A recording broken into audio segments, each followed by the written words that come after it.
Apa hukumnya bermakrifat, berhakikat tanpa bersyariat?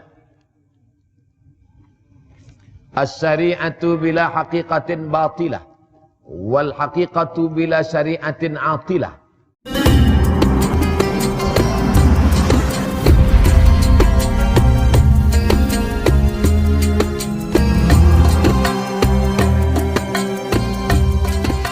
Berikut ini saya akan jawab soalan-soalan yang boleh saya jawab. Yang tak boleh saya jawab akan saya bawa balik dan saya akan jawab. Nanti akan diupload di channel Ustaz Abdul Somad Official. Subscribe, like and share. Assalamualaikum Ustaz. Apa hukumnya kita sengaja menyakiti hati jiran tetangga? Bagaimana untuk kita menjaga silaturahim tanpa ada pergaduhan? Maka dalam Islam diajarkan, ya'ti yaumal qiyamati bi salatin, ada nanti orang pada hari kiamat datang membawa salat yang banyak, wasiyamin puasa sunatnya banyak, wa zakatin sedekahnya banyak, wa hajjin hajinya banyak, tapi ternyata amalnya banyak, tak boleh menolong dia masuk ke dalam surga. Apa sebab? Qad satama hadza, karena lidahnya sudah mencaci maki, sumpah serapah. Wa qazafa hadza, menuduh orang dengan cara yang zalim, tak ada bukti-bukti nyata. Wa daraba hadza, tangannya sudah menempeleng memukul si fulan. Wa akala mala hadza, memakan harta si fulan. Maka jangan malu minta maaf. Selama saya menyampaikan tazkirah 1 jam 60 menit ini, banyak cakap saya menyinggung perasaan tak berkenan di hati tuan dan puan. Sudikah muslimin muslimat di masjid ini memaafkan Abdul Somad? Dah, selesai. Daripada kita cari di akhirat, belum tentu kita berjumpa. Maka datang yang menyakiti jiran tetangga, datang meminta maaf, maka insya Allah walaupun kita datang assalamualaikum, tak dia jawab, maka itu tidak lagi tanggung jawab kita di hadapan Allah Subhanahu wa ta'ala. Bila terkait dengan hutang piutang, bayar. Bila terkait dengan sempadan tanah, betulkan. Assalamualaikum jiran saya. Waalaikumsalam. Saya nak minta maaf nih. Minta maaf apa? Dulu sempadan tanah nih saya alih. Berapa lama? Dah 20 tahun. Qaidah shibrin. Sejengkal saja sempadan tanah kau alih, maka engkau akan tuwiqa, dililit lehermu, sab'i aradin, 7 lapis tanah. Oleh sebab itu jangan sangka hidup ni sementara saja, lepas itu kita akan mati diminta tanggung jawab di hadapan Allah Subhanahu wa ta'ala. Dunia ini hanya tempat singgah sekejap mata. Apa panduan mendidik anak zaman sekarang dalam dunia yang makin mencabar? Pertama, tanamkan dalam dia iman. Suruh dia banyak-banyak baca ayat kursi dengan maknanya. Aku ayahmu, aku bundamu, boleh jadi kami lupa, lalai, mengantuk, tidur, tapi engkau akan diawasi oleh dia. Siapa dia? La ta'khudhuhu sinatun wala naum.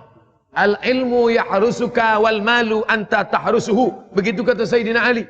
Jangan engkau tinggalkan harta pada anakmu, sebab anakmu akan menghabiskan harta. Tapi kau tinggalkan ilmu, maka ilmu yang akan menjaga dia. Tapi harta warisan kita bagi untuk bekal hidup, boleh, baik. La anta da'a warathataka aghniya. Kau biarkan anak-anakmu dalam keadaan mampu, kaya, baik, ekonomi, finance dia baik, elok. Min anta da'ahum allatan, daripada kau tinggalkan mereka allatan, meminta-minta, yatakaffafuna 'alan nas. Tapi ingat, bekal yang paling baik adalah wa tazawwadu, tinggalkanlah bekal. Wa khairuz zadid taqwa. Sebaik-baik bekal adalah takwa, takut kepada Allah. Masukkan anak ke sekolah tahfiz Al-Quran. Budak-budak yang dalam kepalanya ada Quran 1 juzuk, 5 juzuk, 10 juzuk, maka insya Allah subjek-subjek lain akan mudah ke kepala dia. Berapa banyak budak-budak yang hafiz Quran, tiada belajar biologi, fisika, tapi selepas dia hafiz Quran, dia belajar ini sebulan 2 bulan. Kenapa? Karena Allah berjanji dalam Al-Quran, wa nunazzilu minal Qur'ani ma huwa shifa'. Quran ini kami turunkan sebagai penawar isi kepala dia. Wa idza quri'al Qur'an, kalau Quran dibacakan fastami'u, dengar baik-baik, wa ansitu la'allakum turhamun. Sedangkan mendengar bacaan Quran turun rahmat, apalagi Quran itu betul yang ada dalam kepala dia. Jangan takut anak penghafaz Quran, lepas itu dia akan tidak tahu pada subjek yang lain. Justru dengan menghafaz Quran itulah akan memudahkan dia untuk menguasai subjek-subjek yang lain. Imam Syafi'i hafaz Al-Quran, ulama-ulama dulu menghafaz Al-Quran. Apa hukumnya orang sering berbuat dosa tapi menyalahkan takdir? Dia minum khamar.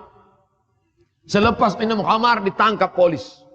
Dibawa kepada Khalifah Umar bin Khattab. Umar bin Khattab bertanya, kenapa kamu minum khamar? Aku minum khamar kerana takdir. Kata Umar bin Khattab, bagi dia hukum sebat, bonus tambahan. Pertama, dia berdosa sebab minum khamar. Yang kedua, dia berdosa sebab bicara takdir tanpa ilmu. Dalam hidup ini ada masanya kita tak boleh memilih. Ada masanya kita boleh memilih. Al-insan bainal musayyar wal mukhayyar.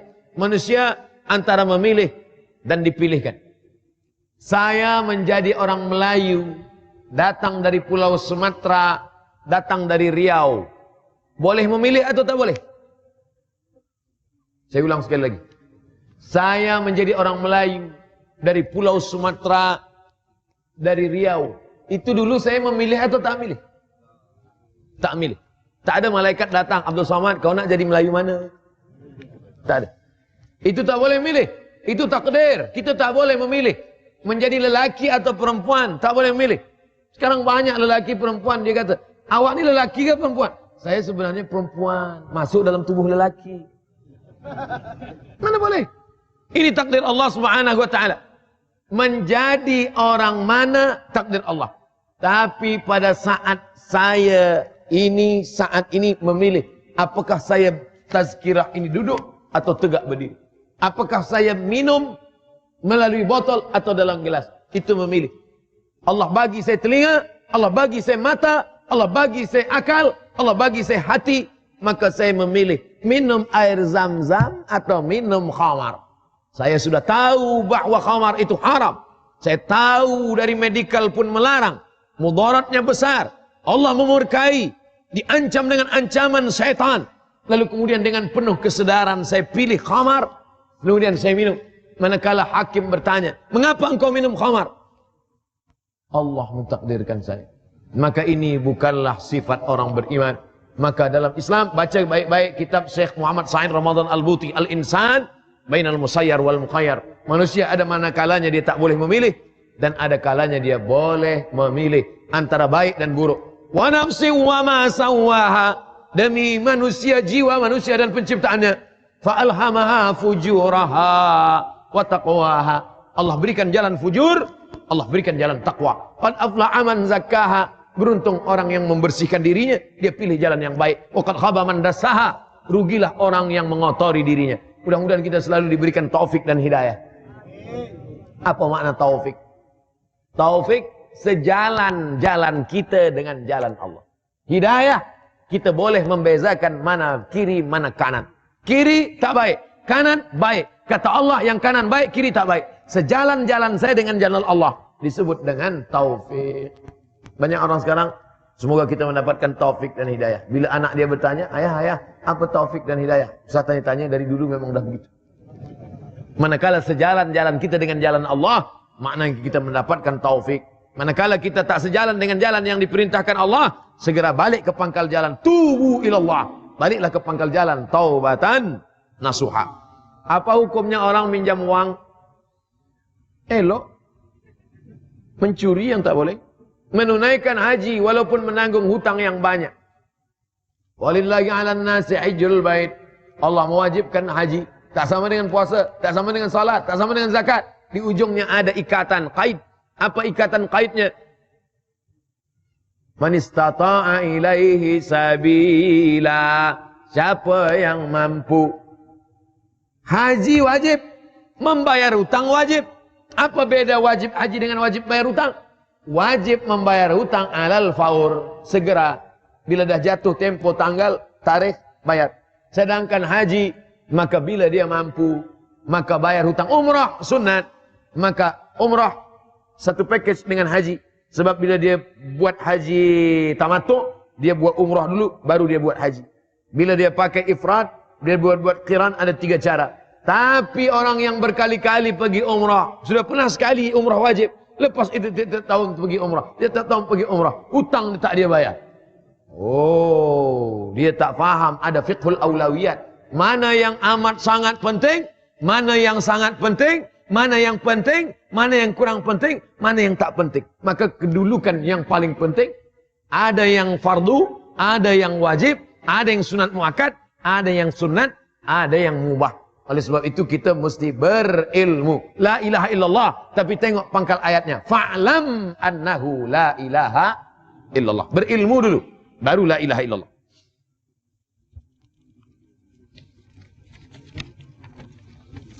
Apa pandangan Ustadz mengenai amalan berhutang? Zaman sekarang hutangnya keliling. Sekarang ini memang zaman kita ini zaman hutang. Semua hutang. Rumah hutang, kereta hutang. Satu-satunya yang cash bini dia saja.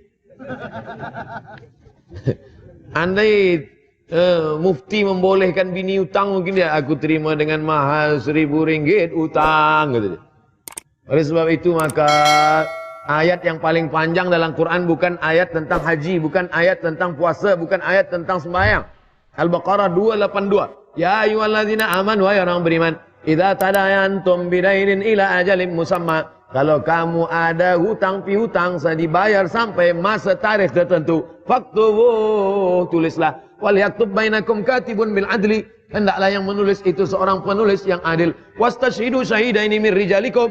Hendaklah bersaksi dua orang lelaki. Illam yakuna rajulaini. Kalau tidak ada dua orang laki-laki, farajulun, satu orang laki-laki. Wa mra'atani, dua orang perempuan. Antadilla ihdahuma. Kalau yang satu lupa, fatudzakkira ihdahuma al-ukhra. Yang lain mengingatkan. Kenapa sampai sedetail itu ayat ini? Karena memang masalah hutang piutang ini banyak orang lupa. Kalau udah kena hutang, lupa. Yang lain ingat, makan ingat, tidur ingat, hutang lupa.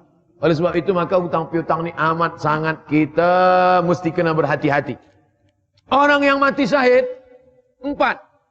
Tidak akan merasakan sakratul maut. Tidak akan merasakan azab kubur. Tidak akan merasakan hisab. Terus masuk ke dalam surga. Ilat nain. Kecuali yang dililit utang.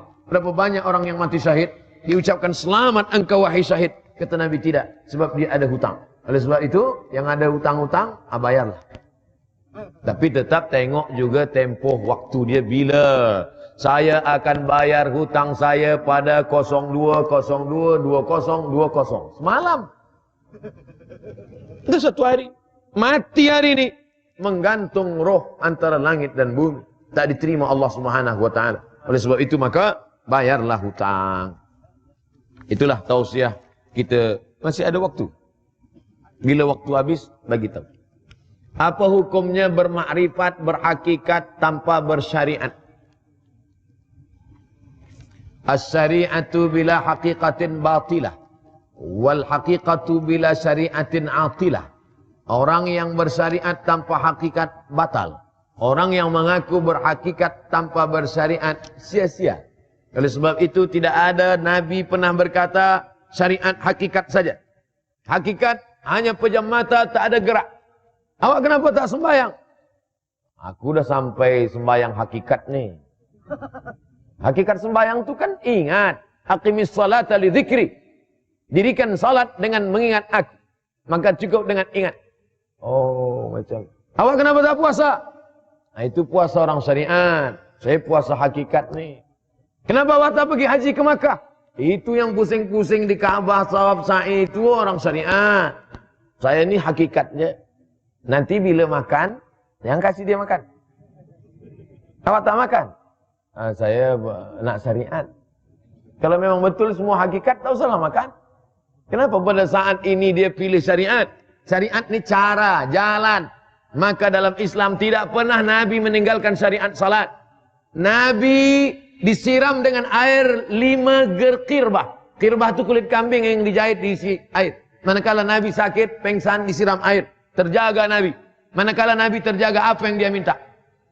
Salat. Terjaga Nabi, buka mata dia, diminta salat. Maka dipapah, digendong. Kaki dia terjuntai di bawah. Fadl bin Abbas, Abdullah bin Abbas, Abbas bin Abdul Muttalib, Sayyidina Hasan, Sayyidina Husain, Sayyidina Ali membawa dia salat. Nabi yang Sayyidul Anbiya wal Mursalin tak meninggalkan salat. Hari ini ada orang mengaku sampai ke makam ma'rifat, hakikat tak lagi salat. Tahu tak salat? Salat syariat hanya Ustaz Abdul Somad yang makamnya makam syariat. Aku ini dah sampai ke makam hakikat, menyatu dengan Allah. Oh, pada zaman dulu maka mufti mengeluarkan fatwa bahwa ini sudah mengeluarkan dia daripada ahlus sunnah wal jamaah. Dalam ahlus sunnah wal jamaah, aqidahnya Asy'ari, fiqhnya Syafi'i, dengan tetap menghormati Hanafi, Maliki dan Hambali. Dan kalaupun dia bertasawuf, tasawufnya bukan tasawuf falsafi, tapi tasawufnya sunni, berpegang kepada Junaid al-Baghdadi, Abu Hamid al-Ghazali, Abul Hasan al-Shazili, Bahauddin Naqsyabandi. Mereka yang melaksanakan syariat. Idza ra'aitar rajul, kalau kau melihat ada orang yatiru fil hawa, terbang di atas awan, yamshi 'alal ma, berjalan di atas air. Kalau nanti kau pandang, kau tengok, kau lihat ada orang terbang di atas awan, berjalan di atas air, la taghtar, jangan tertipu, jangan terpukau. 1000 kali dia mengatakan dia ahli ma'rifat, pandanglah bagaimana dia melaksanakan syariat. Maka mengaji. Saya kalau ada orang ingin mengambil baiat tarekat, ingin berzikir ikut kajian, saya tanya siapa mursyidnya.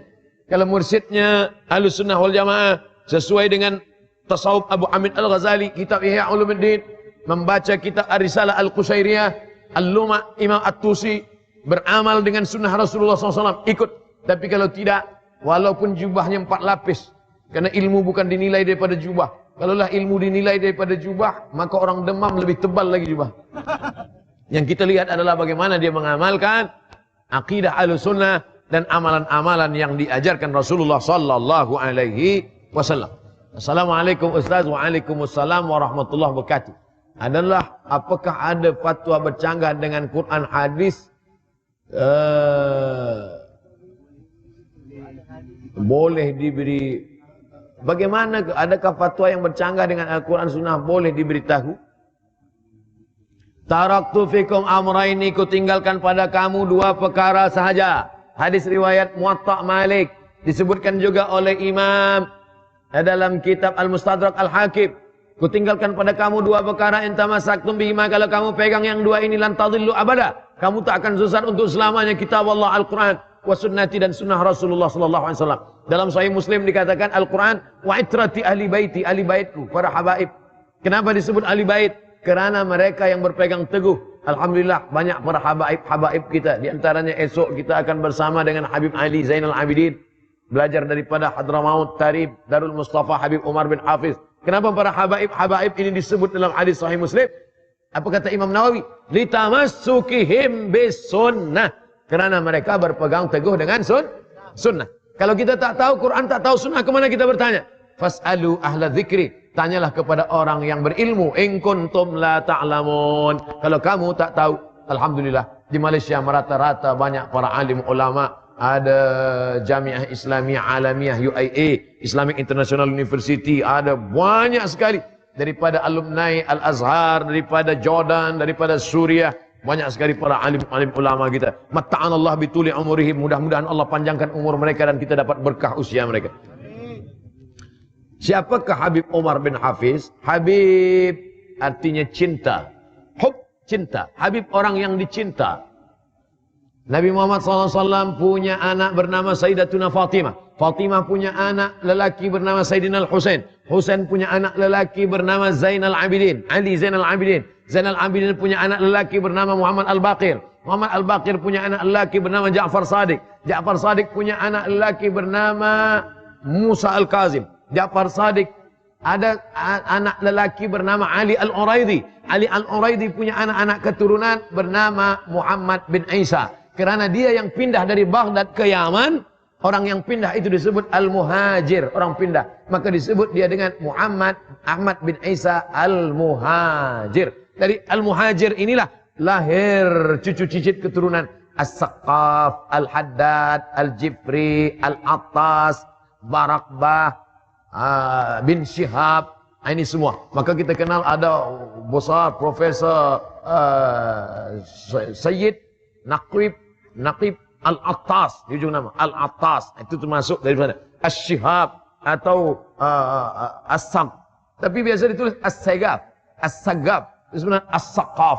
Ini semua adalah daripada Hadramaut Tarib. Mereka datang kemari mengislamkan negeri-negeri Melayu. Mereka menjadi ulama, bahkan menikah dengan kerabat, kemudian sebagian mereka menjadi sultan di beberapa kawasan daerah. Maka mereka ini adalah keturunan zuriat Rasulullah SAW. Dan hari ini di antara yang masyhur di antara mereka adalah Al-Habib Umar bin Hafiz, pengasas Darul Mustafa Hadramaut Tarib. Murid-murid mereka ini yang datang. Di antara murid mereka yang sampai kemari adalah Al-Habib Ali Zainal Abidin. Banyaklah ikut tazkirah-tazkirah, ambil manfaat daripada habaib-habaib Ahlus Sunnah wal Jamaah. Last. Apa sufi itu? Sekarang ini banyak juga orang mengaku sufi. Saya ini sufi. Kenapa awak tak sembahyang? Suka filem. Suf diambil dari bahasa Arab suf. Suf artinya bulu kambing. Sebab dulu mereka tak nak memakai kain yang terbuat daripada cotton. Abdul Samad memakai daripada cotton. Orang Arab menyebut cotton. Orang putih menyebut cotton. Cotton artinya kapas. Bila kita pakai kapas, kita berpeluh, kita hangat, kita selesa. Sebab apa? Sebab kapas menghisap keringat, peluh. Maka kita pakai cotton. Tapi mereka tak nak pakai cotton. Mereka guna suf. Bila dipakai bulu kambing ini jadi pakaian, maka semakin hangat, semakin panas, semakin gatal. Mereka tak ingin hidup selesa di dunia. Sebab mereka, makanya ada di antara mereka yang tak memakai selipar, tak memakai kasut. Namanya Bishri Al-Hafi. Al-Hafi artinya orang yang tak memakai kasut. Sebab bila dia pakai, dia merasakan nikmat, dia lupa kepada Allah SWT.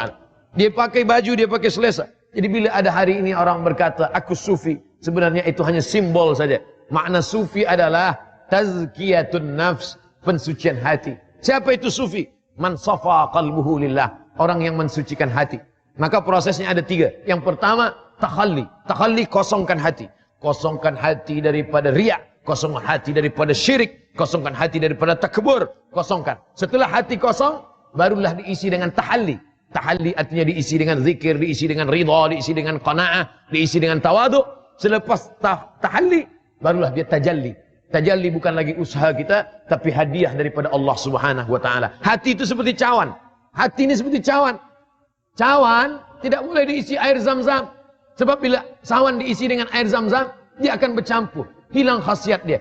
Maka hati yang kotor tak boleh diisi. Maka dikosongkan dulu. Maka cawan ini kalau kita nak tuang air zam-zam, kosongkan dulu. Bagaimana cara mengosongkannya? Kita kosongkan.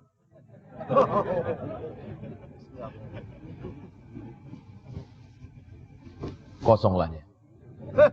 Selepas dia kosong daripada takbur, daripada syirik, daripada hasad, daripada busuk hati, itu yang dibahaskan dalam kitab Ar-Risalah Al-Qusairiyah, itu yang dibahaskan dalam kitab Al-Qulub Abu Talib Al-Makki, itu yang dibahaskan dalam kitab Ihya Ulumuddin, mensucikan hati. Setelah hati suci bersih, barulah tahalli, dituangkan air zam-zam. Tak pula ada air zam-zam. Selepas berisi air zam-zam, barulah tajalli, diminumlah air zam-zam. Selepas diminum air zam-zam, barulah kita merasakan. Rasa itu bahasa Arabnya zauk. Maka ilmu ini disebut dengan ilmu zauk. Lam ya'rif man lam yaduk. Orang yang tak pernah merasakannya, maka dia tak boleh menceritakannya. Maka banyak orang selepas itu dia merasakan itu hubungan dia dengan Allah Subhanahu wa taala. Jadi intinya kita sucikan saja hati, perintah Allah Subhanahu wa taala, qad aflaha man zakkaha. Beruntunglah orang yang mensucikan hati. Mudah-mudahan kita termasuk orang yang suci hatinya insyaallah. Mari kita sama berdoa, mudah-mudahan Allah mensucikan kita zahir dan batin ala hadhihi niyyah wa kulli niyatin salihah. Al-Fatihah. أعوذ بالله من الشيطان الرجيم بسم الله الرحمن الرحيم الحمد لله رب العالمين الرحمن الرحيم مالك يوم الدين إياك نعبد وإياك نستعين اهدنا الصراط المستقيم صراط الذين أنعمت عليهم غير المغضوب عليهم ولا الضالين آمين اللهم طهر قلوبنا sucikan hati kami minal hasadi dari penyakit hasad dan dengki minal kibriyai wal azamati menjaga merasa diri ini lebih besar daripada orang lain. Allahumma dzakirna minhu ma nasina, ingatkan kami dari segala kami yang lupa, khilaf dan salah ya Allah.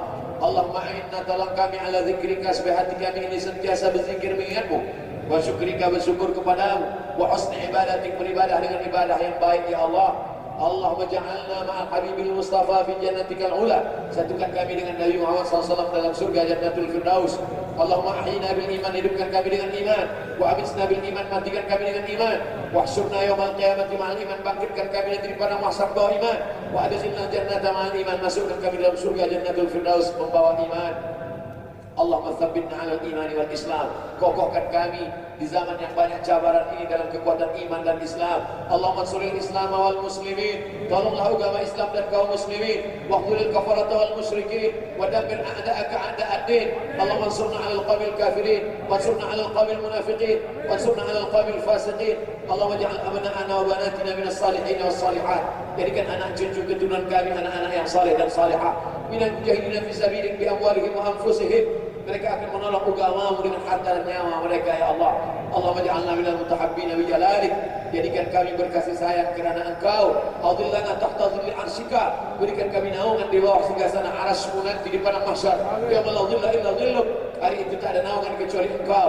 Allahumma khtim lana bi husnil khatimah. Wala taqtim alaina bisu'il khatimah. Allahumma ja'al akhir kalamina 'inda intihai ajalina. Jadikan akhir kalam kami manakala ajal kami sampai, yang terakhir keluar dari mulut kami la ilaha illallah Muhammadur Rasulullah sallallahu alaihi wasallam. Rabbana atina fid dunya hasanah wa fil akhirati hasanah wa qina adzabannar. Wa sallallahu ala sayyidina wa maulana Muhammad wa ala alihi wa sahbihi wasallam. Walhamdulillahi rabbil alamin. Taqabbalallahu minkum. تقبل يا